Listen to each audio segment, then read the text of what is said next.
life thinking I can counsel people or, Mm, something like that. mm, mm. Well, I was just thinking about the help side of it. But anyway, so um, what would you say? What advice would you give to your younger self? Yes. Yeah, that was good. We did Yeah, that. That was good. We talked about that last week. Funnily we did. enough, I think the advice would be quite short and sweet. And let me tell you where I saw it after our chat about it last week. Right. There was a picture of a man, an older man, in the mirror. Oh, it may have been, but the young boy, a boy probably of about 12 or 13, in the mirror. And clearly there was a mirror there, and there was the older man. You saw both of them Yeah. because of this mirror. And the older man said it was obviously meant to be his younger self, very much younger self. And his comment was quite a quick comment, and therefore, and I took it on board, and I think it's what I would say to my younger self. He said, "Enjoy the ride because it's quick and goes very quickly." Mm, And I thought, yeah, that's good. Okay, it's not specific advice about what you do in a situation, no. except to say, we're all here, and when you're young, you don't really have obviously the awareness or the experience about life. Mm, So very important to say to a younger self, enjoy it, enjoy the ride, enjoy your life. It goes very quickly, so make sure you enjoy it. mm, And obviously, they're then free to take the advice or not. But yeah, that would be my advice to my younger self. Don't fret too much. Just enjoy it because it will come and go pretty quickly. Pretty quickly. mm. Yeah. Yeah. Yeah. Well, that's a very good one. Because sometimes you do you get yourself into situations where you tend to make something bigger than it is. For instance, a Mm, challenge or a problem, you overthink it, and then all of a sudden it's like this big, massive yeah. problem. Then because you're inexperienced, you see, because I used to when I was younger, I used to have sleepless nights the day before an exam. I used to just worry myself because of an Yeah. exam. Right now, I wouldn't do it. I'd be like, yeah, I don't care. But Yeah. because you haven't got that experience. So yeah, Yeah. that's a really good one. So now I know from being friends with you that you've had a background in the financial sector.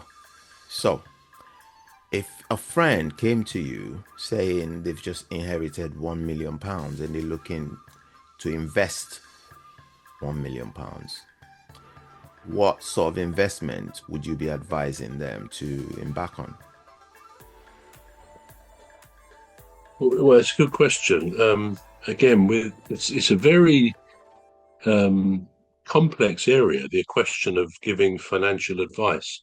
Right? And certainly in my role, I mean, I was the manager of a branch of a bank, different branches. Mm, Yes, customers come in all the time, mainly to borrow money or to seek advice, etc. yeah. But you would have to be separately qualified to be what they call a financial advisor.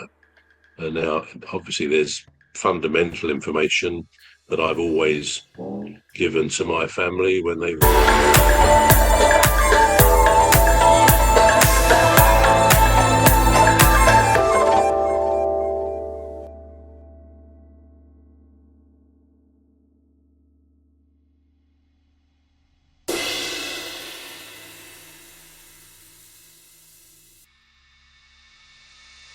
family when they've asked for advice, etc. Mm, But by and large, in finance, you don't have the option to say, I would advise you to do this. Certainly in a professional capacity, if I did that, mm, if I had done that, then and it went wrong, they could sue me and sue the organization.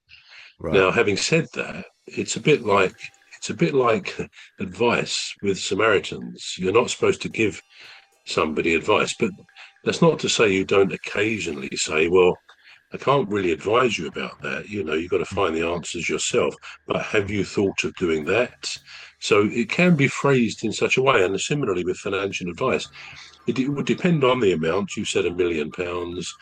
Uh, there are people very well qualified to advise that person because it's a big amount of money as to Mm, what best to do with it, whether you should put some of it in a trust fund for your offspring, for your kids, whether you want to take a degree of risk so that you get a higher reward if it works, or mm, whether you want it completely safe, just buy some things like premium bonds and other savings ideas. You can do it very safely. So there's a lot of options, but if someone came to me now and said, what do you think I should do? Again, if it was a member of my family, I'd talk to them about it, and I'm sure together we would come up with a plan of what we would like to do with it. mm, But I wouldn't independently give someone advice if they just came to me. I mean, if you came to me and said, I've got £1 million, mm, um, then I think I would say, that sounds great. What are you going to do with it? And we'd have a conversation. And I think I would direct you to a financial advisor who's in a much better position to advise you. Yeah. yeah, So I wouldn't personally be giving advice. If it was like £100,000, which is a more realistic amount, I would suggest, buy a 50,000 premium bonds, for example, if you don't want to risk losing the money. I think yeah. that's the maximum you can have in premium bonds. And other saving certificates you can buy, government stock, all sorts of things which will provide a safe return at a Mm, reasonable amount of interest. But again, it all depends who it is, what the amount is, and as I say, I would firstly say I'm not qualified to really advise you on that. mm, yeah. Well, so, um, do you think some people are disadvantaged in life? And what would that mean for you if someone said, I've come from a disadvantaged, background or whatever because of this or that. Do you think that's realistic? I absolutely do. I mean, I think life is so dependent.